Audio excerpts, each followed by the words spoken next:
Welcome to hell.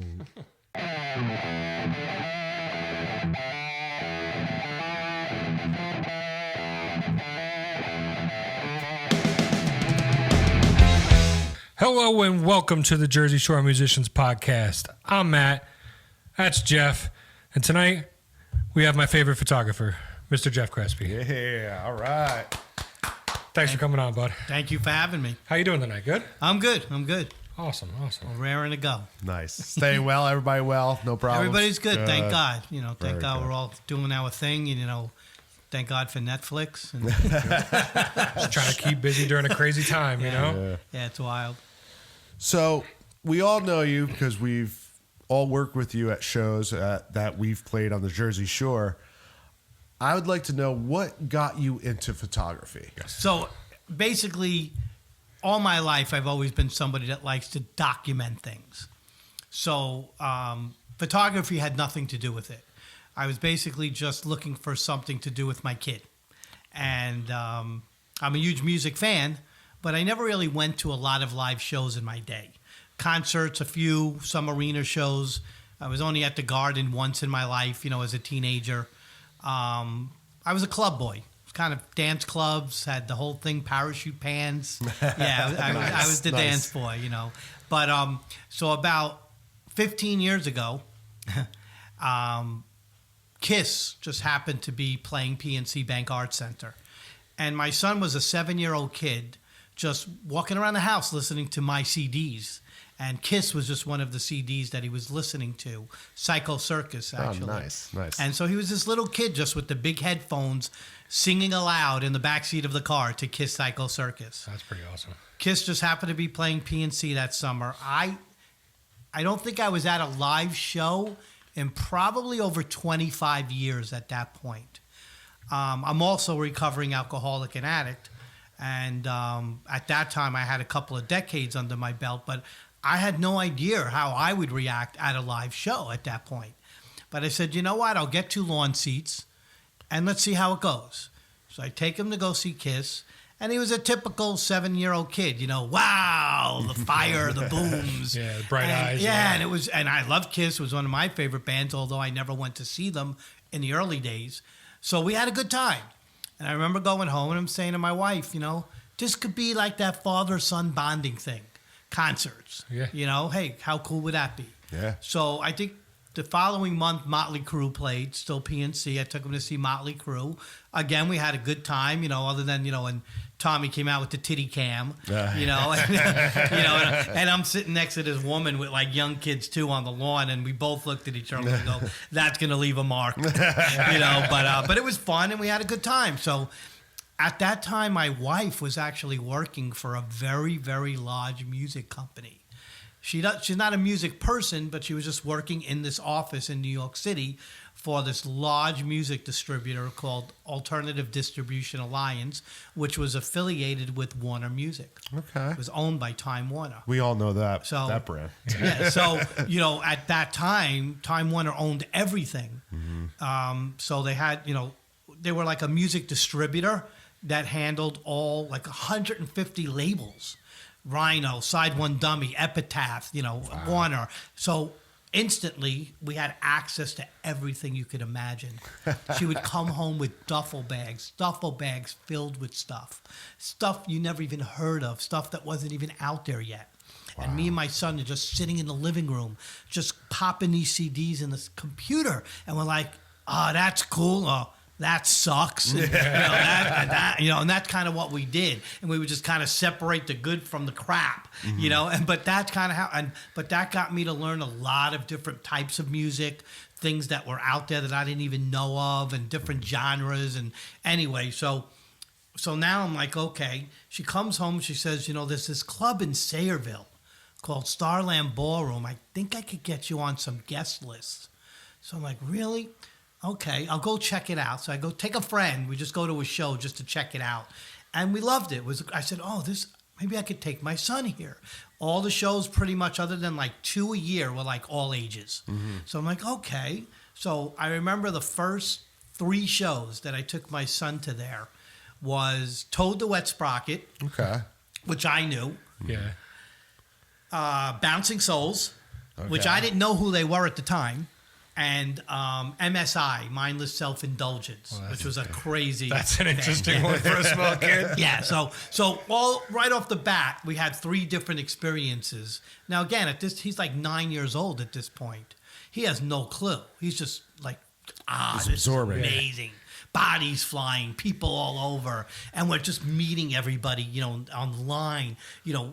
We did that whole thing, get there 2 hours early to wait online. He's a little kid. We got to get in fairly close so we could get to the barricade. Get up on the front row. Right. So every show I had him barricaded dead center against the rail. Just his head is could see above the rail. And so, everybody started talking to us. Oh my God, if you like this show, you should come back next week. There's another great show you'll like. And so now we're like, okay, cool. So my wife's getting us on some guest lists. Then I'm buying tickets to a show, 2 shows, 3 shows. And before we know it, we're going to 3 shows a week.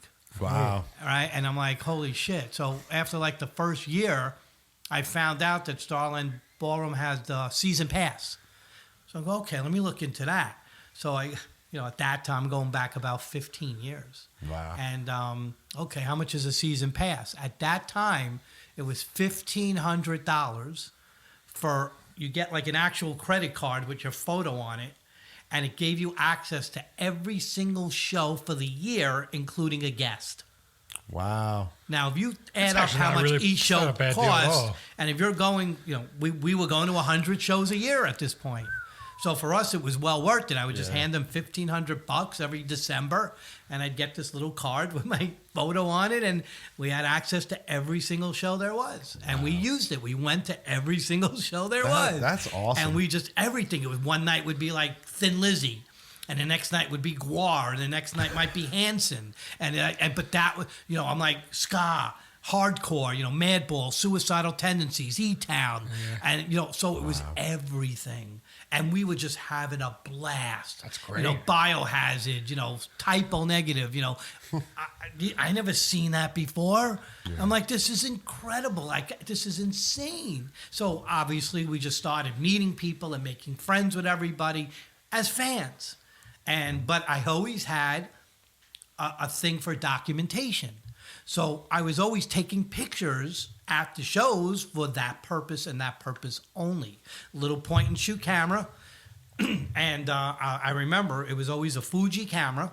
Whatever they had at the time, it was maybe an 8 or 10 megapixel Fuji camera that was $90, right? Okay. Mm-hmm. And but I was going to so many shows that I started having to have 6 batteries on me, 4 memory cards, and at the time, as a fan, I was using a flash. Mm-hmm. I wasn't in the pit.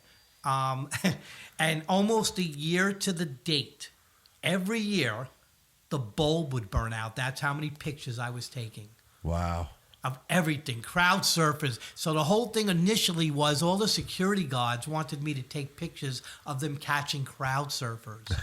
That was the MySpace days. Okay. And I didn't even have social media yet. They were asking me to send them those pictures because they wanted to see them catching the crowd surfers. I said, well, how you want me to do that?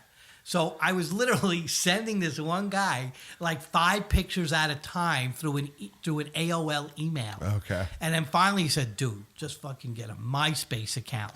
And then it'll be easier. So that was my first experience with even social media, but that's kind of how it started. It was just documenting our journey through these shows.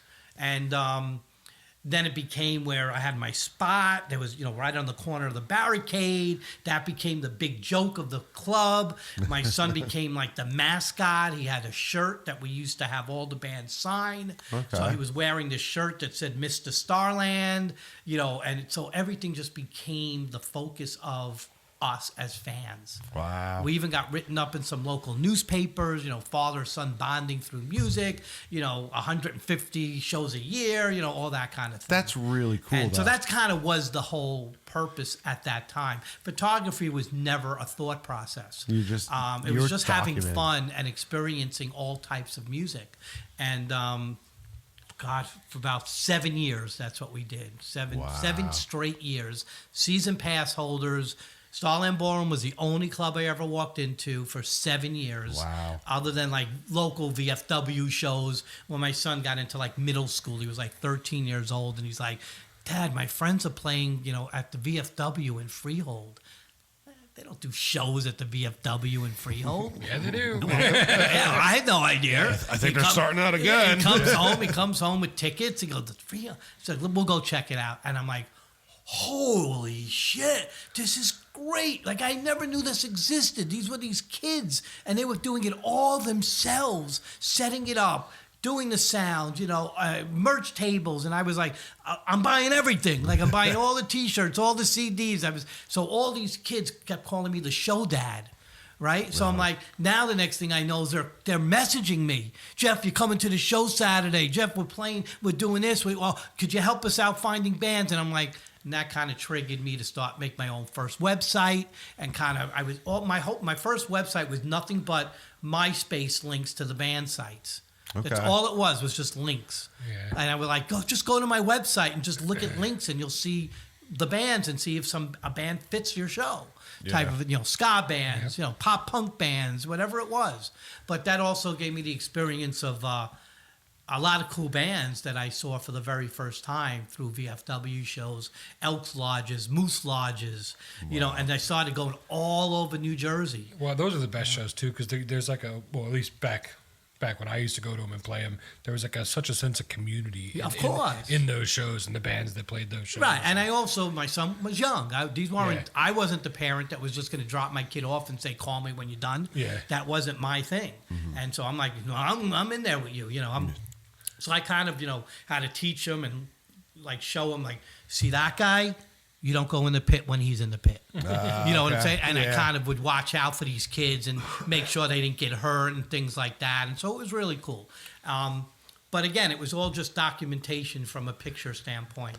And then about 7 years into it, a lot of the photographers that I met at Starland Ballroom started egging me on. Hey, why don't you shoot the shows professionally? You're here every night anyway. Why not? And I'm like, it's not really what I want to do. I just like coming here and having fun with my kid and meeting people. I'm a people person. Mm-hmm. I love talking. I love being around people. I don't care what age you are. Mm-hmm. I love talking about your life.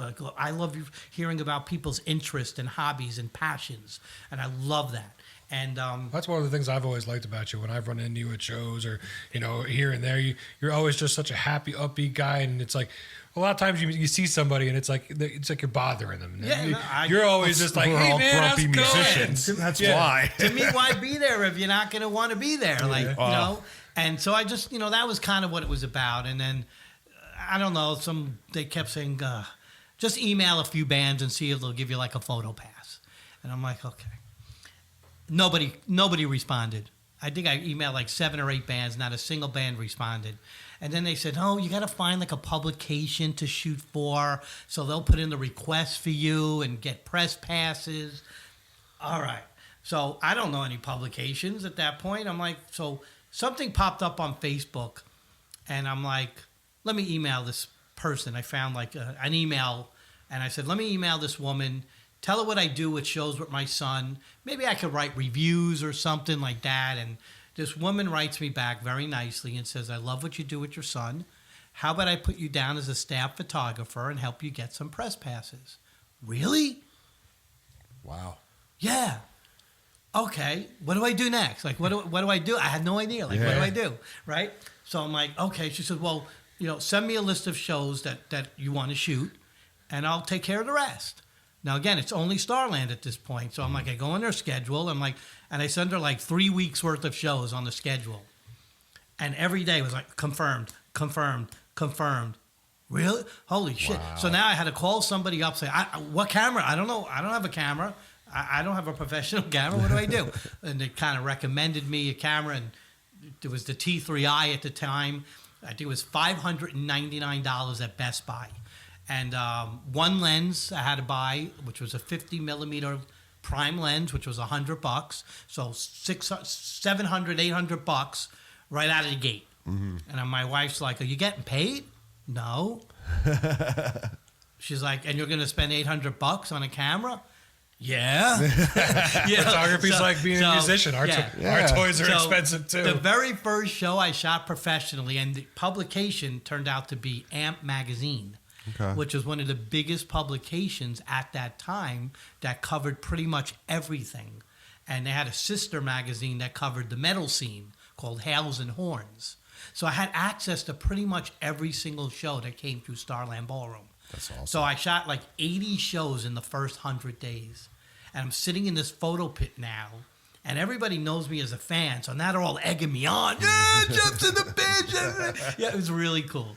But I'm sitting there now with this camera and this one lens that just kind of covered like from their neck up, because it was like a portrait lens. Yeah. You know, I didn't have any money to really get anything else, so I'm sitting there like leaning back as far as I could, taking shots. But the first show I shot was actually the band For Today and Stray from a Path. That was the first show. But it was all, you know, at that point, it was like Newfound Glory, you know, all the ska bands like Less Than Jake, Big D and the Kids Table, you know, All American Rejects, you know, that kind of stuff. Everything was coming through there. MSI, you know, all that kind of stuff. So it was really cool, and it just took off. And, you know, the next thing I know, I'm just kind of shooting everything and every show that comes through, and then I'm at the VFW shows when there was an off night, and then years later, when Hurricane Sandy happened, Starland Ballroom went down and renovated for a year. I remember that, yeah. And I'm like... I think they took on some water, too, so they had to. So I'm like, what do I do? I didn't know what to do. I'm bored. I don't know where to go. I never went anywhere else. It was practice for now. So I'm like... So somebody had mentioned to me that Asbury had this cool music scene. And I remember going, I think the Saint was the first place I went. And I was taking some pictures. I don't even remember who was there. I didn't even know who was there. And this young couple came up to me. And they said, hey, you're the dude that owns Starland Ballroom. Oh, my God. And I'm like, what? Like, why would you think I own Starland Ballroom? And they're like, well, because you're always there. You're always, like, up front by the barricade. Everybody knows you. You're always wearing a black shirt and that kind of thing. And I'm like, no, I just go there with my kid to have fun. And now they're closed, and I'm here. Yeah. You know, and it's like, so everybody kind of knew me already. So when I started going to Asbury, every venue, people were coming up to me, hey, you're that guy, and oh, man, where's the kid? And, you know, that kind of thing. So it was very comfortable and very cool, you know, and very, like, you know, like you feel like you're at home. Yeah. You know, and that's kind of what I like. So it's kind of, I fit right in. And, you know, again, Asbury had shows every night somewhere. And that was kind of, you know, the snowball effect of everything that's happened since. Yeah, because I've seen you bounce around quite a few places in Asbury. Yeah. So it's kind of really cool. And then it got to that point where, you know, there was nothing else that mattered to me. You know, I had a day job. Nobody even knew I had a day job. Oh, I didn't. Yeah, nobody knew I had a day job. I'm like, no, I get up for 5:30 in the morning and go to work every day. You know, and then still here wash up in shooting you assholes. 7-Eleven and go to a show. Like, doesn't everybody do that? Like, yeah, because I remember there was nights I messaged you and I'm like, yo, come out to the show. And you're like, well, all right, well, I got to hit this place at like 6 o'clock. And then I'm heading over to this place. And then I got to stop at the Pony. And then I might get to the Saint around like 10:30, 11 o'clock. Yeah, but that's just kind of how it was. And I remember I was sitting at the Wonder Bar eating a burger, like, you know, early before a show, getting ready to shoot, oh my God, from the Misfits. One of the singers from the Misfits. Michael Graves. And all of a sudden I get a phone call from PNC. Jeff, you here? No, why? I'm at the Wonder Bar. Get your ass down here. Bruce is here. Oh, wow. Well, now here's the thing, and this is kind of my whole, you know, perception on what I do and why I do it. Anybody else would have just ran. Yeah. And I'm like, I'm here at the Wonder Bar to shoot Michael Graves. That might not matter to you, but it does matter to me. Ah, that's cool. And I said, here's the deal. They said Bruce is going to go on with Little Stevens and Jay Wolf from Jay Giles' band, who has since passed away. And I said, I'm only coming out there if you give me permission to shoot the whole set. Because if Bruce comes out, he's only going to come out at the end. And if I can only shoot the first 3 songs, I'm not leaving where I am. Yeah. So they said, you got it, Jeff. You could shoot the whole set. So I drive to PNC. It's about 24 minutes from where I was at the Wonder Bar. park my car, run in there, shoot the entire set, which was about an hour. Got some great shots of Bruce, Little Stevens, Jay Wolf, all of them. Anybody else would have just sat and relaxed, and that would have been the end of the night. You found another show. I drove back to the Wonder Bar Oh, that's great. to catch the last 20 minutes of Michael Graves' set. That's great. So that's kind of, my whole thing is just, I'm very respectful, and although it might not matter to somebody else, if I'm going to be somewhere, I'm there. And if I can't be somewhere, I'll tell you I can't be there. Well, I'll tell you what, there needs to be more people like you, because there's a lot of flakes in this world. And I don't understand that. Like, it just doesn't make sense. Like, I don't chase popularity. Yes, I love big shows. I love mainstream stuff. It's awesome.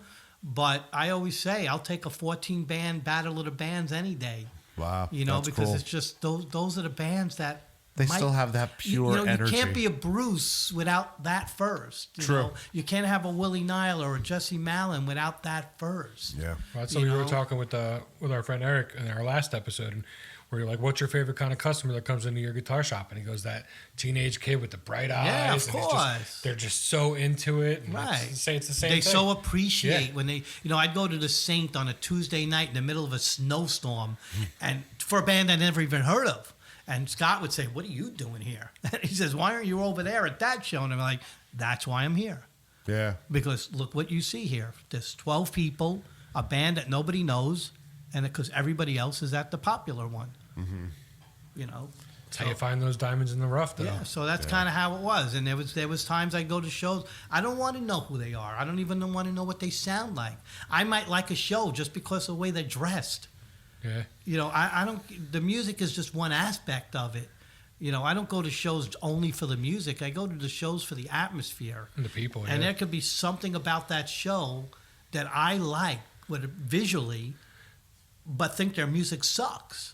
Yeah. You know what I'm saying? That's one way to look at it. Yeah. And I come home every night, and my wife's like, "How was the show?" And I go, "It was great." She goes, "How the fuck could you go to 4,000 shows and never see a bad show?" I said, You find the every good in show I everything. find something cool It's all about about it. perception. And it could just be that one person in the crowd that I spoke to for an hour and don't even know their name. And so, yeah, it's all about that. That's kind of cool. So now let's fast forward a little bit because, we all know you from that journey that you take. You've almost kind of became another member in the band. Like, I know in my band, we all know you. We would see you out there. We would come say hi. Oh, Jeff's here. He's going to take pictures of us. It's like almost like, okay, the extra members here, we got to step up our game a little bit. We want to give you that shot. And sometimes it makes us forget about the music. So then you step back, you go, whoop, wait a minute. So, like, what's it like for you? Because you're very friendly with bands. I wouldn't say that, every band that you shoot or whatever that you meet or you talk to are your best friends, but you're, what's the right word? Like an acquaintance of importance, So, like, what's that like to you? Like, I know what you are to me, but I don't really know, like, you've come out and seen Rope Tree so many times, like. So it's like. The funny thing about that is he's like that to more bands than you could even count. No, I'm just saying though, like, what's it like for you to a band? Well, that treats you. I'm human, right? Yes. So before anything, I'm human. Musicians are human, and I treat them that way because they're human beings first, right? And I am the same. So when I'm at a show and a band is on stage and they look out and see me and they're like, oh, "Jeff's here." It makes me feel just as good as it makes the band feel. Okay. So that's so exciting for me. How many photographers do you know that bands call their name from the stage? Yeah. I don't know many. Yeah. And it could be a mainstream band, it could be a local band, but at the end of the day, when you're in a crowd of 5,000 people at the Stone Pony Summer Stage and bands are screaming your name from the stage, that's fucking cool. Yeah. And so, I my energy is built off that as well. Just like a band has, when you get on stage and you start playing in front of your crowd and your friends, the adrenaline rush, well, I get the same thing as a photographer.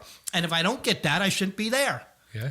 Okay. Fair enough. That's good. And I've been around so many photographers, local and big time, And I'm like, and they're standing off to the side going, oh, when's this show going to end?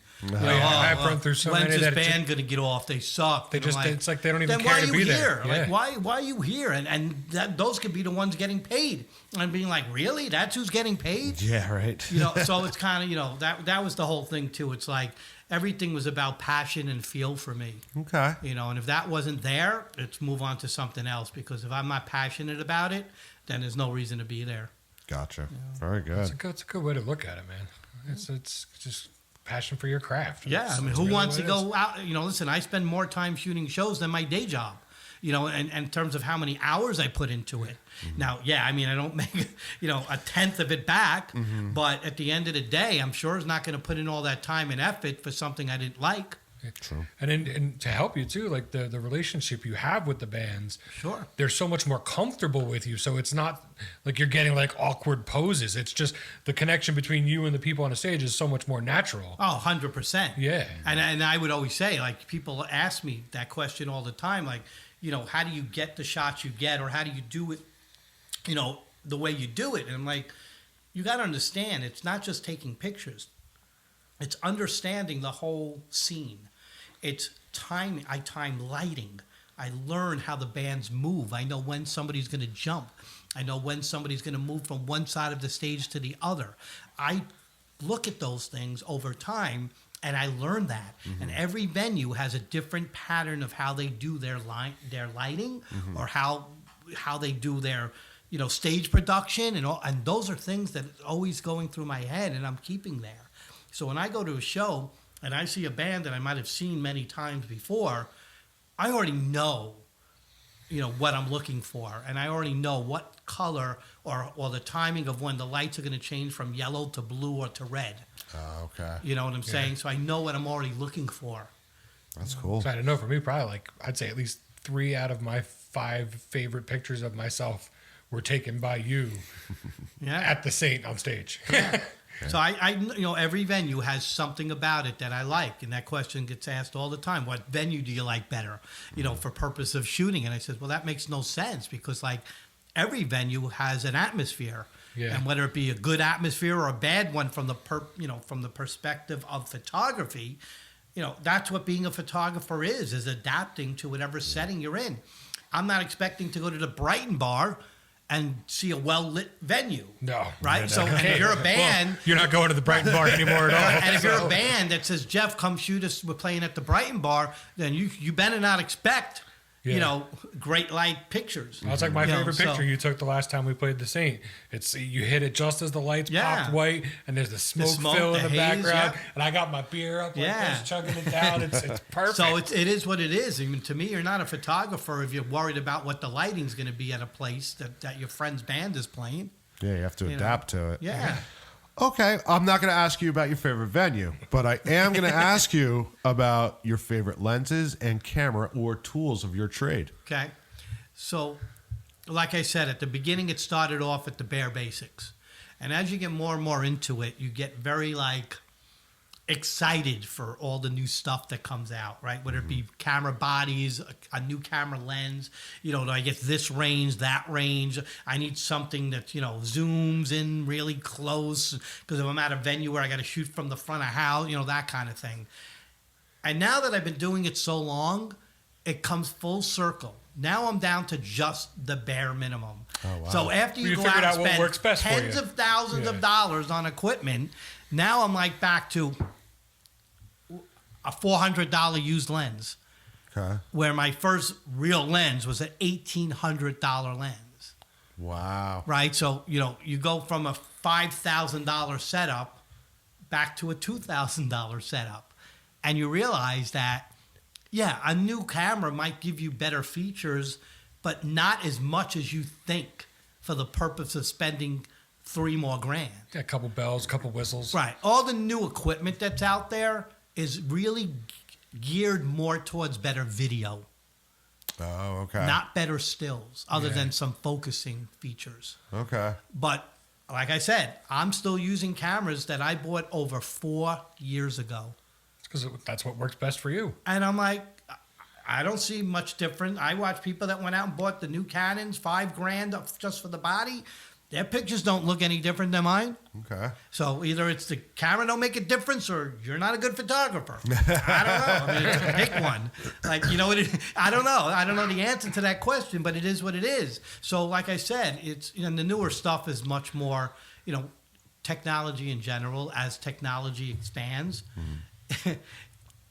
it becomes a little more flimsier, so to speak. Oh, okay. Right? So if you're that guy that's out in the crowd and running around with all these people and, you know, cameras swinging off your body, I don't want anything flimsy. You know how many lenses I you have? want to build like a tank. My lenses are like dented, like from you know, shopping center carts hitting your car. Wow. Right? That I have dents on my camera lenses to show, like, you know, them just bouncing off people. And That was some kid's head. yeah, so Oopsie. it's like, you know, so yeah, I can't use flimsy stuff, you know. So I like the older, rugged stuff much better. What is your basic routine Okay. leading into a show? Like when you're getting ready, like, you know, what steps do you go through when you get to a show? Do you, like, you know, scope certain things out? Okay. Gotta have a so coffee. So here's the joke, especially in Asbury. So the joke is, I show up 9 hours early. so here's why. So, like, if there's, let's say, a summer stage show in Asbury Park, right, and most of the time they saw, let's say, 5 o'clock, right, in terms of doors and the local openers inside type of a thing, right? I'll be out there at 9 a.m., okay? Because I have my routine of what I like to do for the day prior to the show. And the point of that is number one, I don't like to rush. And you have to know where you're going. You have to know the area. And I know that Asbury Park is not the smartest place to show up an hour before a show with how the parking situation is. True. Very true. Especially at the Pony. So I choose to give up 8 hours of my day to come up there at 9 o'clock in the morning, walk around, go say hi to people, visit all the places, the venues, the restaurants, and do my rounds.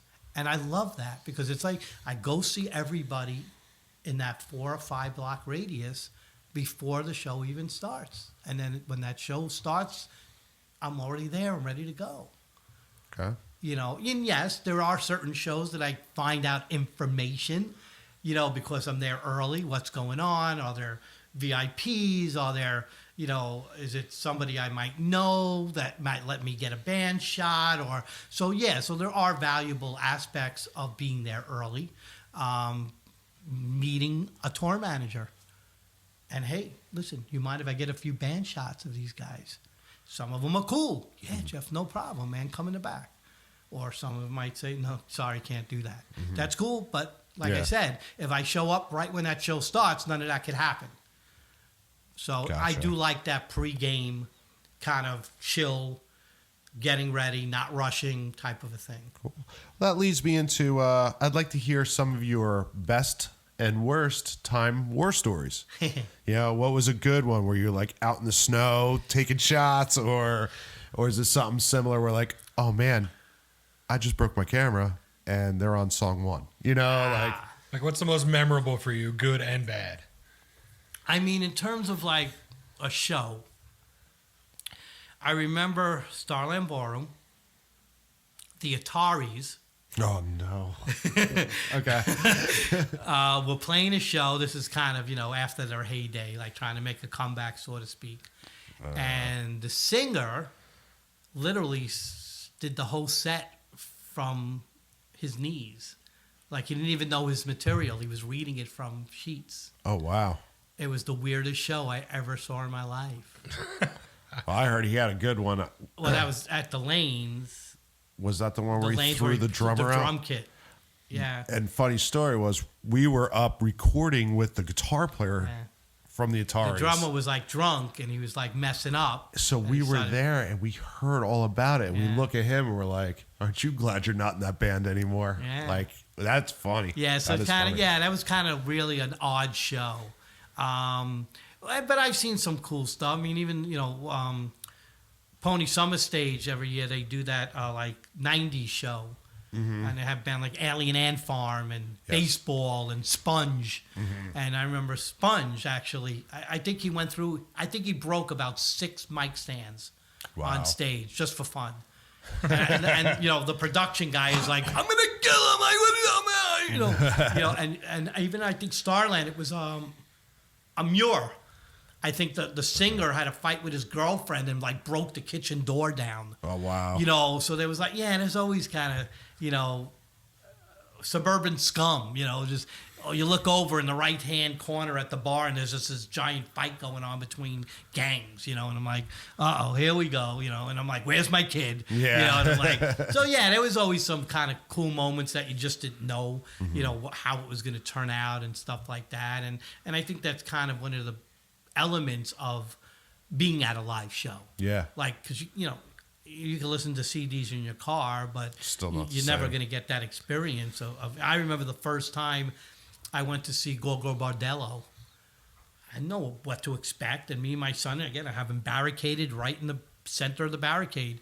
And as soon as the music starts, like 50 fucking bodies are flying over my head. Wow. Holy shit. I'm like ducking like from birds. Like it was the weirdest shit. I'm like, holy shit. Like we didn't have no idea what was going to happen. Wow. So those are the cool moments. That's you know? cool. Very cool. And what's the worst?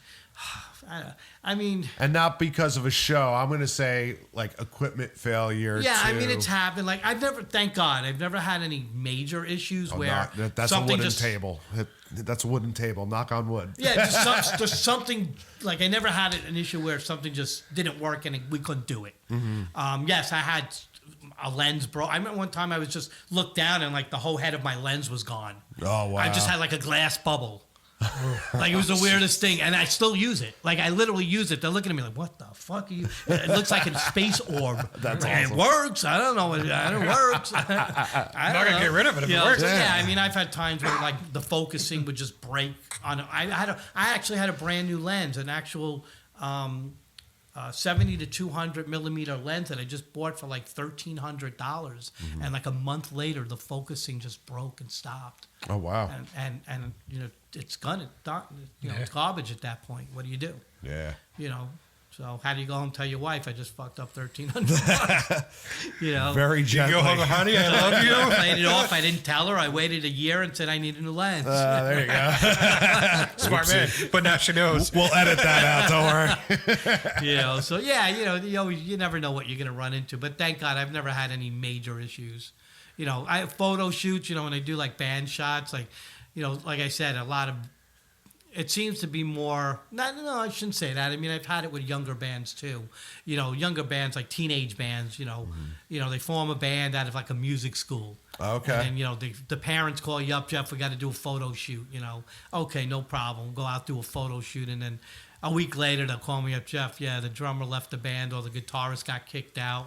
We're in process of finding somebody new. We'll call you back for another photo shoot. Oh, wow. You know, those kind of things. Yeah. You know, even older bands too. I see that a lot with the older bands and even like cover bands. I'm like, you're a cover band. Yeah. Like you can't even get along as a cover band. Like you're 40-year-old men. I'm like, you know, what could possibly have happened that you kicked the drummer out after doing a photo shoot? I blame drummers. I blame You know? drummers for everything. Yeah, you were rough on drummers. I mean, I get it, but I'm like, it happens way too often. You know. Tell me about it. Yeah. Boy. Now, you just had a pop-up gallery. Let's talk about Yes. that for a little bit. What was that experience like, and what were like some of the details to it? So I never did a gallery. Everybody always said, "Oh, you should do a gallery," and I'm like, so the problem with galleries are like, who's going to come to a gallery and buy a picture of a local band if you didn't know them, other than their mother, you know, right? So like, so what's the point, right? So like, because people go to a gallery, they want to see mainstream stuff, you know. And although I love mainstream, that's not where my heart is. But I had the opportunity, a place in Asbury Park called Ghost Harbor Creative, which caters to more the local scene. Yeah. Had a window of a couple of weeks between two other shows. And I'm like, hey, you know, maybe I should do something. You know, is that cool? And she's like, yeah, Jeff, that's a great idea. You know, put up some of your pictures and we'll kind of figure it out and we'll promote it. And then I said, you know what? My daughter's a tattoo artist and my son's an artist. Maybe I'll make it like a family project. So I said, yeah. So I asked both my kids, would you want to be part of it? And they said, yeah, that'll be great. So we pitched it as like the Crespi family, gallery show. Okay. So I put out, I literally, and it's still hanging there now. I'm actually taking them down on Thursday. I have 100 8x10 photos hanging on the wall, 90% local bands. Mm-hmm. And my son has all his digital art set up, and my daughter has all her stuff set up, all in the same room. And we had 2 shows last weekend, the Sunday and the Monday night, and it was amazing. Everybody came by. I don't know, I probably sold somewhere about 50 pictures. Oh, wow, awesome. My daughter sold a lot of stuff. My son sold stuff. All friends were coming by. Local bands were coming by and buying each other's pictures, Mm-hmm. and saying, I'm going to go give it to him. And, so it was really cool. So I wasn't sure what to expect, but it worked out really well. It was really nice. Nice. Is this going to be maybe something you're going to do annually? It could be. It could be. It is kind of cool. But like I said, the setting's got to be right because it's more for the local scene. So, so it's got to be a setting that caters to the local scene to make it work. That's awesome. You are truly probably like the last local hero. you have to be. You have to be. Well, the thing with that is there's a lot of local photographers. And I get asked this a lot too, what do you think separates you from the rest? And it is what it is. No, I can tell you right now what separates you from the rest.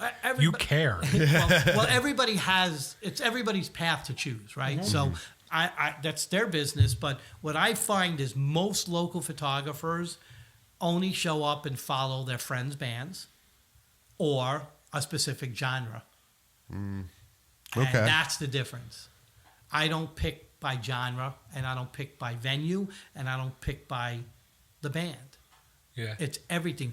Covering the scene means everything. That's what I mean when I say you care. It's like you care about the people too. Right. It's like you make friends with everybody. I care about the stagehands. I care about the bartenders. I've had lighting people buy pictures from me because it showcases what their skill set is at a venue. That's true. Most people, if you're a photographer and you're there for your friend's show, you think they give a shit about the lighting person? Yeah. True. Very true. So that's part of, the whole thing for me is like understanding what goes into a show from 2:00 in the afternoon to put on a show that goes on at 8:00 at night. Mm-hmm. That's important to me. That's very cool. That is very cool. Yeah. You can't, I'm speechless. I can't sit there and say anything, and I'm never speechless. Now, do you do any private shoots? Is that something that you're just kind of doing? Like, how's COVID affecting? Because right now it's on standstill. I've always done private shoots for bands, promo shots. I've done about 20 CD covers. Okay. I don't promote myself that way because it's all based on the reputation and the connection I have with certain bands.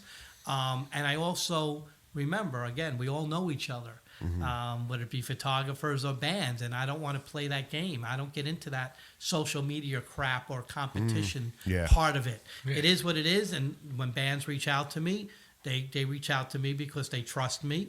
They know I'm professional, and they know they're going to get a good product. Yeah. And the bottom line is, whatever those bands are or who those bands are that I work with all through the years, that's what I kind of do. And so I've done tons of band promo shots, individual shoots with musicians. Yes. Okay. Due to COVID, obviously there was more time on my hands. Mm-hmm. So, I did my COVID-19 State of Mind project early on in the pandemic. I do recall that. And I did that. The reason why I did that was, number one, I wanted to find a way to kind of do something within the scene. Yes. But I also was smart enough not to get mixed up in the chaos that was going on at the time. Mm-hmm. And that's why I didn't do it initially early on. I waited a couple of months into the pandemic. It was a little bit later, right? Because people were still trying to figure out their own lives. Yeah, figure out what the hell. And I didn't want to, number one, I didn't want to be out there driving around and running around and adding to that. So I'm like, okay, let me wait a few months. But then I got the idea and I kind of just made a post. And I woke up that morning to like 60 requests of people wanting to be part of it. Now, it was only just to go out and take like a social distance picture and getting somebody's state of mind as a quote to superimpose on the picture. And then a friend contacted me and says, Jeff, why don't we make this into a documentary? And he said, I'd love to film it. And I says, okay, let's come up with an idea. So we went to Asbury Park, and he basically just filmed me talking about my state of mind during this time. And then I ended up about 72 pictures total that I took. Wow. And we took all 72 pictures and put it into the video. And it came out great. I mean, it really came out great. I think I put it up on Instagram, and I think within just a day or two, it had almost 1,300 views. Wow. Well, I know I saw it on Facebook. On YouTube. I think it was somebody put a link from so YouTube. It's just, so it kind of worked out great. Now the cool thing with that is that there's a lot of bands that I shoot, but I never get the opportunity to talk to them on a personal level because they're doing their thing, I'm doing my thing, and I don't want to interfere with them. I'm not that cross guy. paths in the middle. Right, I'm not that guy that kind of like talking your head off while you're trying to fucking do a line check. I'm not that guy. So it's like sometimes when the show's over, I go home to my wife. Yeah. I'm not that guy that you're gonna find hanging out in an IHOP at 3 a.m. with a band. That's not my shtick. Yeah. So I got to learn about people. I got to learn one of the people that I did a picture for, which was a band that I only shot maybe 2 times prior. And I knew nothing about personally. I had no idea if they were married, what they do for a living, any of that. And I remember showing up at his house, and literally in 5 minutes' time, I met his wife, his daughter, and he told me that his father-in-law had passed away just a few hours before I got there in one of the assisted living homes. Oh, it's rough. So when you're sitting there or standing there in front of somebody you never talked to before, and now within 5 minutes, you know everything that's going on at that moment. That's an awesome thing. Yeah. Because me and that person now became good friends. Yeah, that's that connection right there. I shot his band like numerous times since. He did live streams, hires me for pretty much every event they do. That's awesome. But that's the connection that I like. I like knowing who you are as a person. And that's also the reason why, if you look at all my documentaries on YouTube, they're all about my life prior to photography, my life as a recovering alcoholic and addict. Because I want you and everybody else to know who I am as a person. I'm a photographer, but I'm a human being first. Yeah. And I don't want people to think of me as just a photographer. I want people to think of me as a good person. That likes to take pictures. Well, like you said, I think you're doing a good job. That's what I want to become the extra band member, pretty much. You become part of the family. That's So to me, that's very important. I always tell people, my goal for every day is to wake up, to be a productive member of society, and go to bed every night, put my head down on the pillow, and feel good about what I did for the day. Oh. That's my goal every day. That's great. That's why there's no positive. Skeletons in the closet. Yeah. I don't deceive people. I don't lie to anybody. I don't cheat. I don't steal. I go out there, and my life is my life. I love meeting people. I'm that guy that could meet somebody and just call my wife and say, I'm bringing this girl home to hang out, make coffee. That's kind of the way I am. It's just about the conversation. All right, I know I can say for you, so you're more than welcome at anything we do because we love you, man. Yeah. Well, to me, that means everything. Yeah, you've never had a complaint. Yeah. I'm sure the same goes for Rope Tree. Oh yeah. Absolutely. We've a couple times, right? Hey.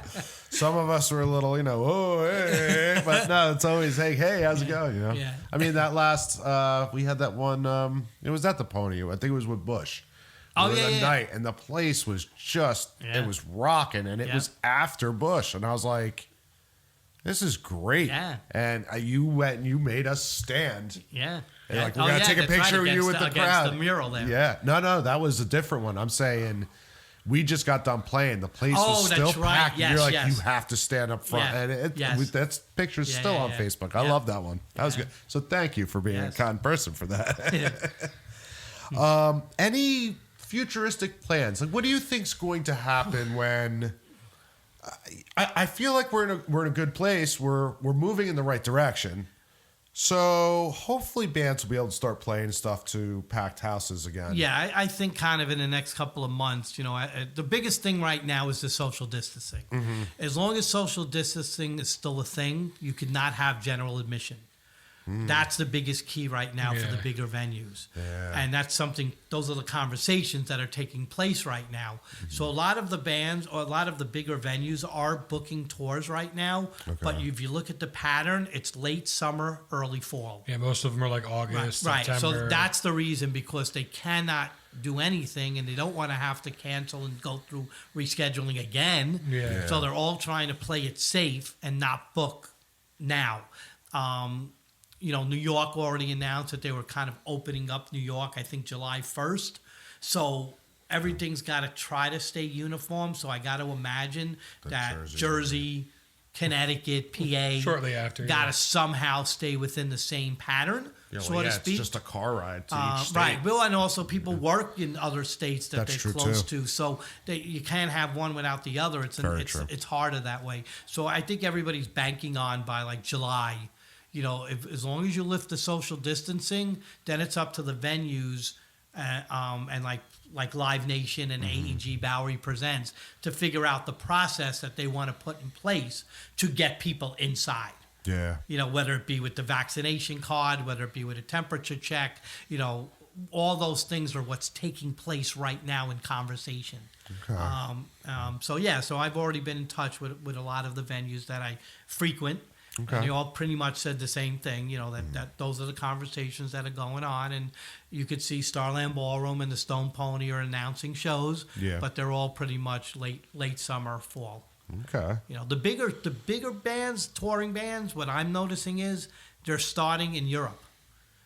They're booking in Europe, and I think their plan is to be back on the East Coast for the spring and next summer. See, and like I have Guns N' Roses tickets that were from last year, supposed to be August 5th this year. I read something that they canceled. They just canceled Europe. Well, the problem with that is some of them are doing that because of the visas. Oh, okay. From going from country to country with the whole COVID thing. Oh, okay. So that's the reason for that with those type of things. But most of the bands that are able to do it, they're starting out in those other countries that are opened up at this point. Trying to buy us But the time. traveling is the issue. Yeah, I mean that's got to be a huge thing. A buddy of mine that I'm working with that we've talked about before, he had to go get his shots because one of the first things is Canada. Right. Sure. He's like, "Oh, you can't go unless you have this." Right. And the word on the street is that flying internationally, especially, Yeah. is probably going to require the vaccination card. Now, I don't know how that's going to play out in the long run with legalities and venues per se. What do you do? What do you do if you show up at a show and you don't have your card? What do you do? I They guess tell you to go home? I don't know. we got to refund the money. What do then, you I do guess. even with temperature checks? What if you have just a cold? Just because it doesn't Just mean you 'cause have a COVID. yeah. Like Actually, it could be the other way around. Right, that's you might what not I'm have a saying, temperature. Right. So like, that's kind of all those weird things that you don't know how they're going to play out. Yeah, that's so weird, and there's no plan. Yeah. There really. Yeah. Those first few big shows are going to be the test. Yeah, I know. The process, not the show itself, but the process. Yeah, because could you imagine going into MetLife? And how are you gonna? Yeah. It holds what, 82,000? Yeah. I think 82,000. They just announced that Giants games will have people at it now too. I think it's like 50% capacity. Oh, that's a good point then, because they did in other states. Football or baseball has people. How are they doing it? Well, they're only allowing in a certain capacity so they could separate the groups. Oh, okay. It's like a So they're percentage. still abiding by the social distancing because if you come in with a group of people you could sit together. Yeah. But they're separating the groups. So like even now they announced now you can have bar seating. Yeah. But you have to have Still be- groups of 4 separated by 6 feet. Oh, okay. So if you come in with a party of 6, you can't all sit together. You have to do that's funny. 4 and 2. Okay. So that's Okay. kind of the catch right now. And that's not going to help smaller places. Right, exactly. So, Yeah. so they're saying until you lift the social distancing, it's still a mess. Yep. Well, what would be your future plans? You can still, I'm going to get to these shows, whether they're outside or. I don't have a future plan per se as a photographer. I think for me, it's just when you love something you do every day, you just keep doing it. And if something comes out of it that's different than what I'm doing now, that's something I'll tackle at that time.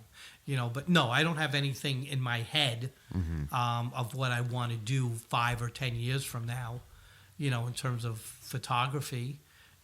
For now, it's just loving what I'm doing. And as long as the passion's still there, I'll keep doing it till I'm 80 years old. That's great.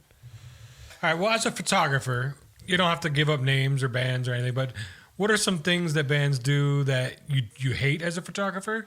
And what are some things that are, that you really enjoy when bands do that for you as a photographer? So I think probably my biggest pet peeve is preparation, right? If you're a musician that plays out all the time, I'm going to assume that you should know your equipment and that you shouldn't have to spend 20 minutes tuning a guitar when your time already started to play.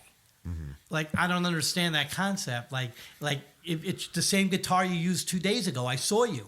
So why would you have to do all that again? Like, I don't understand. Now, I know obviously equipment could fail, something doesn't work. I get that. Yeah. But your normal daily routine shouldn't hinder starting. Yeah, when you get up on that stage, you should be ready to go. Sometimes I'll run from one venue to another in Asbury Park, and somebody's supposed to be going on at 8 o'clock. And at 8 o'clock, I'm there, and the person's still putting his equipment together.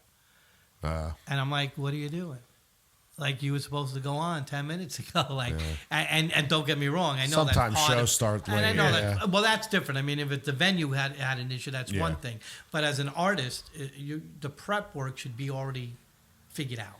True. This is true. Yeah, you should get up on a stage, Come put on, your stuff in. slackers. Right. I'm not going to show up at a show that I'm photographing without my equipment ready. Yeah. And to give you an understanding of that, for me to do what I do on the level and the volume I do it, you have to have a system. You have to have an organization way of doing it. And when I'm done with a show and I'm first coming home at 12, 1 in the morning, I don't go to bed. I have to upload my memory cards. You start throwing pictures up right away. I have to charge all my batteries. Oh, yeah. I have to have everything ready for the next day. Yeah. And I have to do that. Otherwise, everything is thrown off.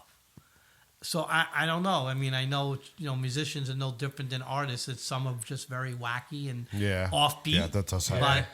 But, if I'm going to a show, I don't want to see somebody tuning their guitar for 10 minutes, when they were supposed to go on. Why is it got to be a guitar? We can't be a bass. So but it's just, that's kind of one of my pet peeves is the preparation. I could see that because I even see man, here's $35, dude. Just go get your guitar set up from a pro, and you'd probably be okay now. It is what it is. But, I guess that's also part of the experience too. But it's like, listen, I remember, going to Starland Ballroom for Wu-Tang shows, and 10 o'clock at night when they're supposed to be on, they're still on the bus driving from Staten Island. Yeah.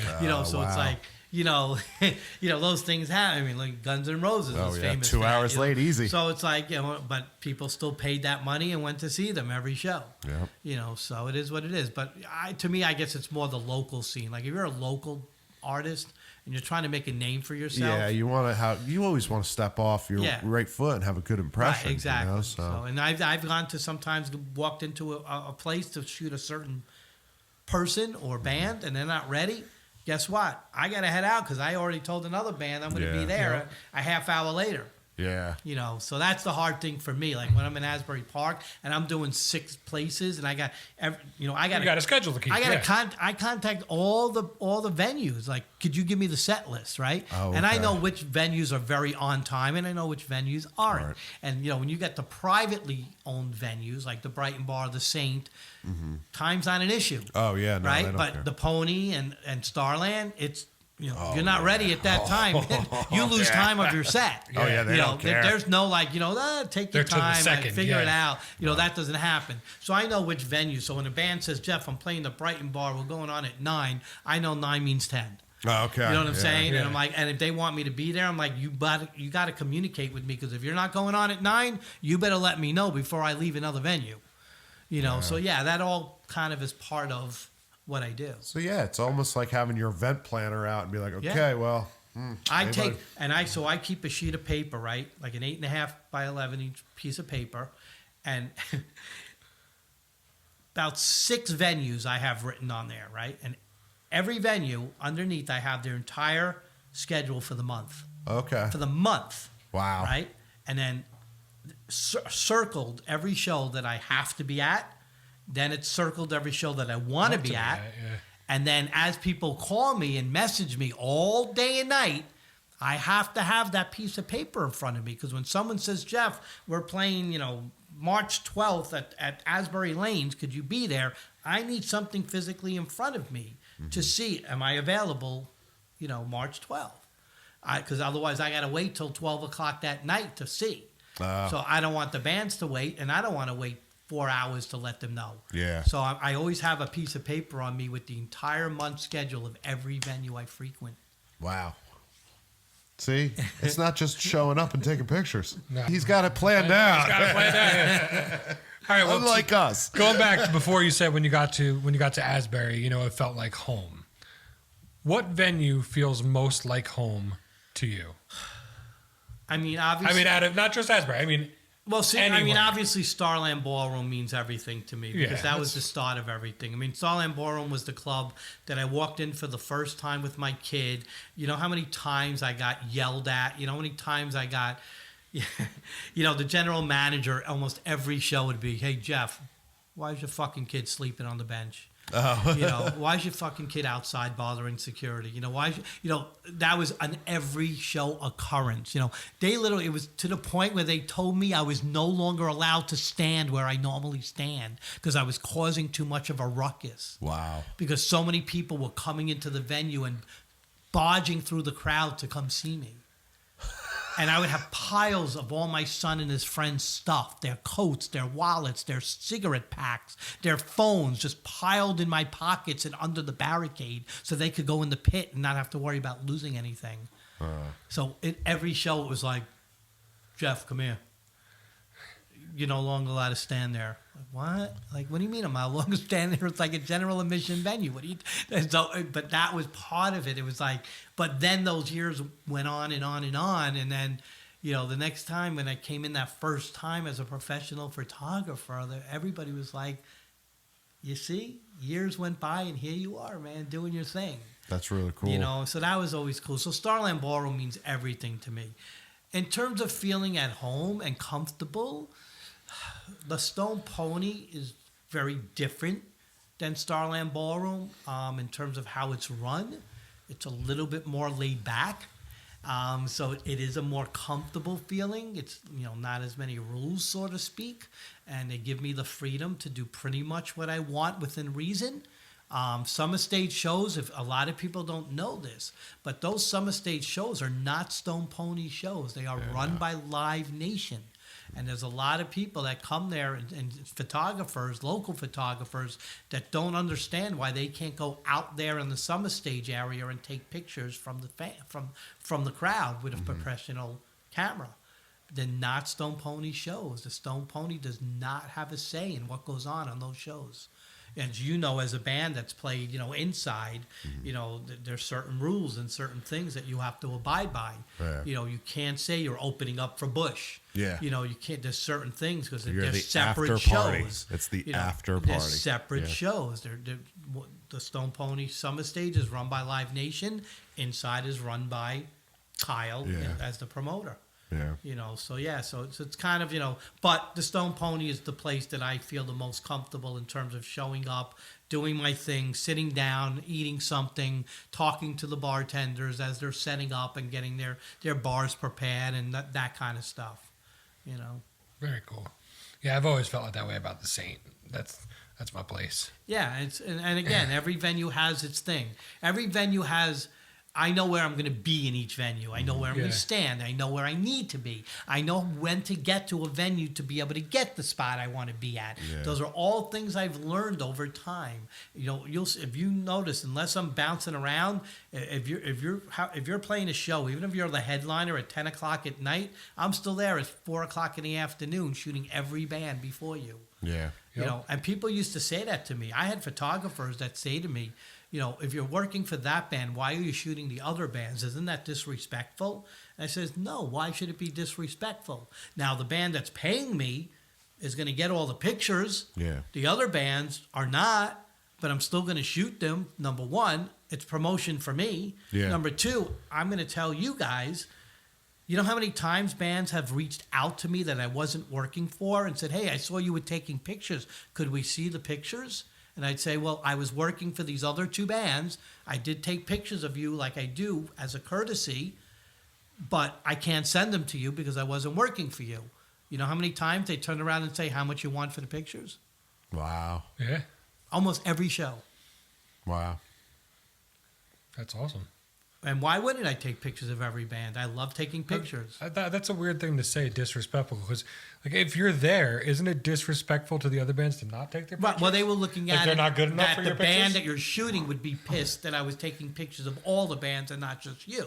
Yeah. But that you're getting more out of it than the band that's not paying me because you're going to get You're still use getting of what all you the paid for, pictures. yeah. The other bands are not. I might put up 2 or 3 just as so they could see what I do. And And I'm like not you going to said, for send promotion them. too, I'm not yeah. going to email them my 50 pictures like I would a band that's paid me. Yeah, like that one band that opens, you send them that one picture, they throw it up on their Facebook page. There's, potentially a couple hundred people that see your name on Right, that picture. of course. That didn't know who you were in the first place. You know how many bands actually hire me, and then I say, do you want them with or without my logo? Why the fuck would I want them without your logo? Yeah.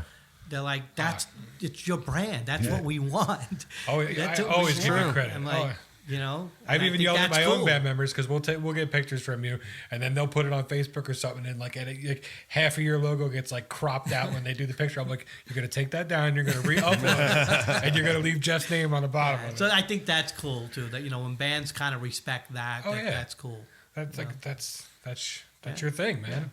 Personal photo shoots is different. If I do a promo shoot, I just did one with a cool band up north. Some of the guys are from the band Gathering After Ashes.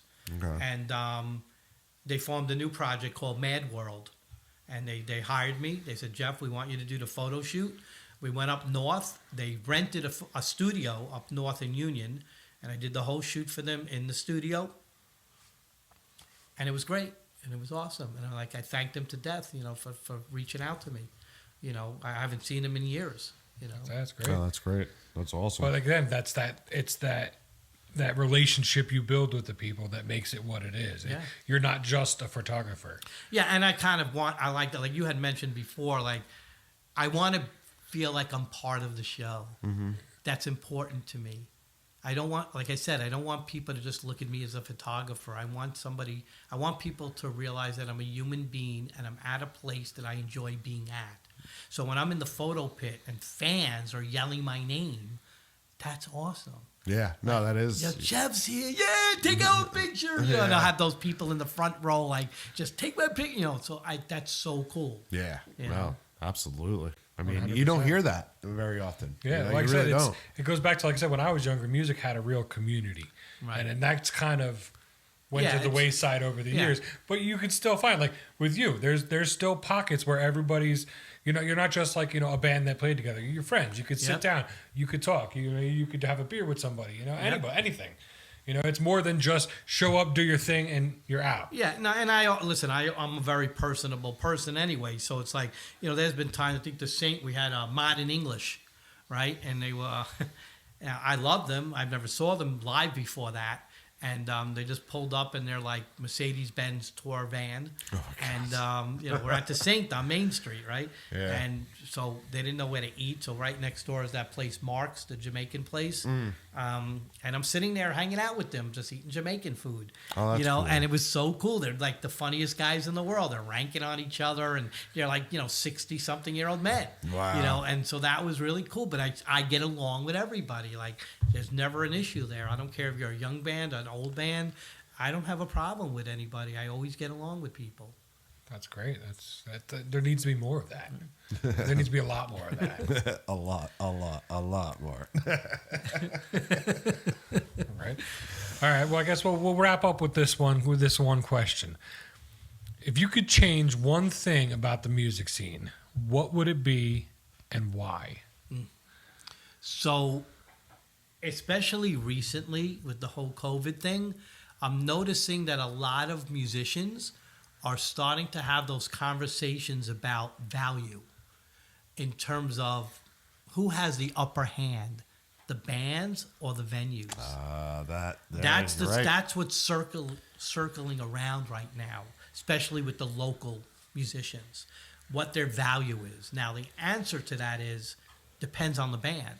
And they all said, some bands don't like the pay-to-play thing. Mm-hmm. Well, I'm a firm believer in earn your keep, right? So whether it be paid-to-play or not, that's not my decision to make. But if you're a band and you want to play a certain venue and you go up to that promoter and you say, we don't sell tickets, I would tell you to go fuck off. Because you have to earn your keep. Show me what you can do. Show me what you could bring. And if you do the right thing, then we could talk. I don't have a problem with that. Earn your keep. Mm-hmm. And if you think you have a value, you have every right to think that. See, but they go back to that value question. A lot of the problem that people have with pay-to-play is, we've talked about this on previous episodes, you'll walk up to a promoter and hand him, just $3,000 worth of ticket sales, and you'll get like $250 right, but back. That's between you and the promoter. That goes back. What's your value? If it's a promoter that's not doing the right thing, then that's a promoter I wouldn't work with again. But we all know that certain bands want to play certain places or certain shows, so they're willing to give that up to do that. Yeah. Listen, I've been around bands where the parents of the bands buy the show. Yeah. As a local band, the parents will contact the promoter and say, listen, we're going to buy 50 tickets. So we're going to guarantee you 50 people, but we're not bringing anybody. Yeah. But they're going to buy the 50 tickets so that their kids could play that show because they like that band. So that's an interesting I've concept of the value is, when this all clears up, do those venues that are pay to play, do they start valuing the local acts a little more and start giving them more of a fair share instead of cutting them off? We don't know the answer to that question, because the other side of it is, no matter what anybody thinks, just because it's a corporate venue, they still lost money too. Yeah. Oh yeah. Right. So who's going to be the one that's going to give or take? We don't know the answer to that question yet. It's weird. It's a good thing to think about it. Is there going to be a happy medium, or is it just going to continue on the same path? We all know there's plenty of bands that are willing to play for free because they just want to play. And I remember somebody told me this. They said from day one, if you don't establish value, you'll never get value. And what that meant to me was, how many times have you seen a local band on a stage play a show and they have, let's say, demo CDs, and they just throw them out to the crowd? We don't want money for them, just take them. We just want you to listen to our music. That's cool. Well, it's very 70s. But 90% of the people that are taking that CD, it's probably going to be left there. And somebody told me, they said, even if you want to give away stickers, put a price tag on it. Mm-hmm. Even if it's $1, put a price tag on it, so that if you want to give those stickers away with somebody buying a CD, at least in their minds they know there's a value to it. That's true. I mean, there's something for that. The other part is, and this is coming from a musician standpoint, or an old musician standpoint, getting beaten down so many times over and getting back up and doing it again and getting back up. What is going to happen now? Like, can I, at my age, get back up again? Right. I don't know. I don't have that answer. It's not an easy... The younger bands, they can... And you're right, they got to sell something, or at least a CD and get the free sticker, or a T-shirt, get a free sticker if you want promotion. But people aren't buying music. Right. They really aren't. Well, they'll go buy maybe a song off iTunes or stream it. Pay for the subscription to Apple Music. The reason why that is, there's one reason why everything is the way it is. And it's nobody's fault. The only thing that controls how that all works is technology. Well, we've all been saying that. You have way too much access to it. And the only people that are successful are the people that adapt. Yeah. And you have to learn how to adapt to whatever is out there at that present time. And whether it be marketing, because, yes, people are spending money. People are buying stuff, but they're only buying it when that time comes where they feel like they're getting something of value, right? So I'm not a record collector, but I have about 4,000 pieces of vinyl. Wow. Okay, that I've purchased over the years from the early 80s on. Okay.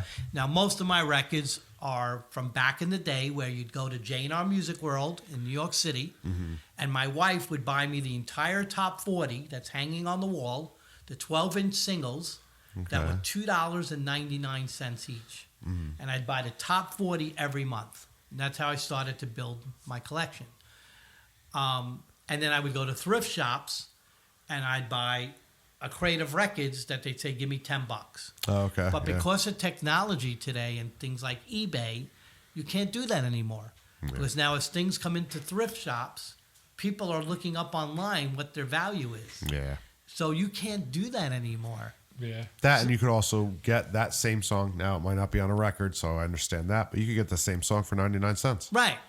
And that's the only song you want. Not even know. Right. Yeah. So Most people who have an technology is iPhone. what changed that. Yeah. Well, they say, I mean, $14.99. it's changed it for the bands. I mean, coming from a studio background, the computer fixes a lot of things Yeah, of where the course. band really should be doing it themselves. Right. And I think that quality, to go with your value, Right. the quality is not matching the value that they're putting on. True. Correct. I agree. So, I mean, it's... There's got to be work and effort. See, when I first came into COVID, I'm like, okay, I've been saying it for about a year and a half before. Man, this scene, this business, not just scene, this business needs a master reset. Oh, this might happen. No, I think it's going to go the opposite way. It's going to make things worse. People, and you're right, bands should know their value. They're not getting any better, and they're not going to put out the same amount of stuff or quality of their stuff to make a turnover, to get those better gigs, to sell that better merch. I've seen bands continuously play the same venues, continuously work with the same promoters, and always tell them, "Oh, get me on this show, get me on this show." And the promoter would say, "You bring people, I'll get you on the show." I know. And you know what'll happen? That band comes and can't sell 30 tickets. Yeah. So do you think a promoter should put that band on a big show? No, I mean, from a business aspect, no. I think we had this conversation. It's like if you had nothing but good bands with leniency, but know that they're going to be able to grab people to bring back again. Right. It's the long con. Well, I don't have a You problem with the concept of give a little, take a little. Oh, I don't right? either. So, hey, this show but I don't think the promoters are... this show I could bring a lot of people, but I don't think I could the next one based on whatever. Yeah. Right. But that's if you have a reputation, a good reputation with a promoter will normally say, okay, cool, but just they had an off night. right, Yeah. exactly. Yeah. You know that we know that happens. Yeah. I mean, Yes. that's the truth. But there's also some venues you could play 3 shows for them, kill it every time, sell a good amount of tickets. 100%. You have one bad show, Right. and they never answer the phone again. right. I know, but again, It's the Yeah. thing. It's like, it's definitely, it's the yin to the yang. Yeah. And some bands have the heart of gold and will try and do their best. And some places, that's not enough. Yeah. And that's sad. And that's the way it is. But maybe after this, you're right, it'll change. I think it's going to get worse. And Before it gets better. And then it's got to build itself back But up. also remember, when something like this happens, although we've never seen anything like this, but from past experiences, there's a big trickle-down effect. Yeah. So the effects that we're seeing right now are not truly the effects of this. No, it's it's 2 years from now Yes. that you're going to see the repercussions of this. Yeah. Even 3 or 4 years down the line. To tack onto that, we've talked about this on a couple podcasts already. Not so much the big guys, because the corporate-owned places, and they'll be fine. Right. How many small venues do you think aren't going to open back up again? Well, a lot. But here's the other side of that. And I hate to say this, it's not to be cold. If you look in most of those places, not all of them. The Brighton already fell. Not all that's, of that's them, the but first most of domino. them. Yeah. The truth of the matter is, they weren't making money Yeah. to begin with. Yep. So when something like this happens, It's the nail in the there's coffin. always somebody there that either owns the bigger stake in it that says, now's the time to do Cash in my something chips, different. yeah. Right. So you can't technically, like, and the other part of that is, when all those places that are closing, it's also an opportunity for new places to come in. Yes.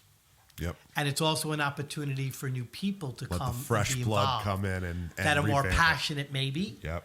That are maybe more geared towards, hey, I'm young, I'm eager, I'm a hustler. That's what happened to me. Yeah. I was out there hustling my ass off. And when that time came and the person before me was doing what I'm doing stepped down, Stone Pony called me up and said, it's your turn. That's awesome. You were the guy out there You hustling paid his your ass dues, for. yeah. And you're it. And I said, really? He says, yeah, you're the official photographer of the Stone Pony. That's awesome. Yeah, but that's a true story, and that's Yeah. kind of, the way it should. Yeah. And you fucking earned it. Yeah. And no, And no one could take that away I from wasn't you. a young kid. I was already fucking Shit, but no one I was can already take in that my away from you. 40s. I wasn't Damn it, I gotta go to 18-year-old work the kid, next day. But how cool was that? When I remember when I remember the first time I had a picture published in a magazine, which was through Amp Magazine. Yeah. Their sister magazine, Hales and Horns, and they put a picture that I took of Jesse from Kill Switch Engage. Okay. And I remember when that came to the house, I ran around my house like a little 6-year-old kid, showing my wife, my kids. Look. And they're like, you're an idiot. You're an idiot. Like, You just don't get it. yeah. But so, yeah, I mean, like I said, I don't really think anybody knows the answer. No, to we what's gotta gonna wait and happen. see. It's one of those things. But to wait and that's- see. I mean, that goes But back every to- band or musician or artist they have to find their own path. They have to figure it out. And it's Yeah. not the same for everybody. Nah.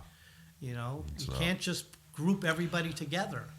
I mean, if a 20-something-year-old, they should still work towards it. I don't. I agree. Yeah, I would never tell anybody to give up on your dream. No, I wouldn't But either. I taught my daughter. So my daughter, who's now 20 years old, at 17 years old, came to us and said, Dad, I don't want to go to school. I'm an artist, and I know I'm going to do something with my art. And I says, okay, we'll support you 100%. But guess what? You're not going to sit in the house and draw for 8 hours a day. So you're going to go out. You're going to get a local job that you could walk to, so you don't have to spend money on traveling. It's not going to be your dream job, but you're going to learn how to work with other people. You're going to learn how to keep to a schedule. You're going to learn how to earn a paycheck, not just DIY stuff. Yeah. You're going to learn how to earn a paycheck and pay taxes, and understand that you want to be an artist, go for it. But you need to develop something first. You need to build something first. Got to have a base to start Right. from, yes. And she understood that. And she went out from 16 years old and worked a bunch of jobs without stoppage. And by the time she was 19 years old, she was already a tattoo apprentice. And at 20 years old, she's now already been a professional tattoo artist for almost a year, Wow. making more money than me and my wife make. Well, that's great. Good for her. That's a off to her, good story, So Get lucky. she's able to do whatever she wants to do, and at some point in the near future, she'll probably get her own place. And, she's the one that's learning how to pay bills and learning how to be responsible and understanding how money works and all that kind of stuff, And in the meantime, she could do anything she wants with her artwork. But she now developed the skill set and the way to That can understand provide for herself, how to provide, Yeah. That's awesome. I mean, you showed her the way with your work ethic, man. Yeah, well, that's always going to be for me. I mean, I know it's not the norm today, but it is for me. Yeah. It is for me, and I can't let Don't change, man. I can't Yeah, let please what other don't. people do, stop me from doing what I love to do. Bro, I said don't change. So Don't change. That's all I could say. And now, a word from our sponsors. All right, well, here on the Jersey Shore Musicians Podcast, we want to give a shout out to our sponsor, Stuck Up Sticker Company. It's my buddy Ian. He's a great guy. He plays the musicals with me. Jeff's seen him a bunch of times. He's a great guy. He's the king of stickers, the self-proclaimed sticker Jesus. And if you mention the Jersey Shore Musicians Podcast to him, he will give you 10% off your first order. He could print stickers, banners, you name it. If you need it printed, he could do it for you. That's pretty nice of him to do 10% off. It is. It really It's actually is. pretty cool. You should take advantage of that. You can find him at stuckupstickercompany.com. He's Stuck Up Sticker Company on Instagram and Facebook. He's very accessible. Just shoot him an email or he'll get right back to you. And Jeff, if you want to let everybody know where they can find you at. Yeah, you could just go to Jeff Crespi Rocks anywhere you want, and you'll find everything you need. Gotta love Google. Just put it in the Google. It'll find him. 3 words. I That's want it. Jeff Crespi Find me Rocks. Jeff. That's all you need. You don't need a .com. Just a Jeff Crespi Rocks. You'll find a multitude of things. All right, bud. Well, thanks for coming out, man. This It was great. a pleasure. You Thank you. are I the last appreciate it. local hero. It was an honor to have you and hear your stories. Thank you very much. All right, everybody. Have a good night. We'll be back next Monday with our next episode.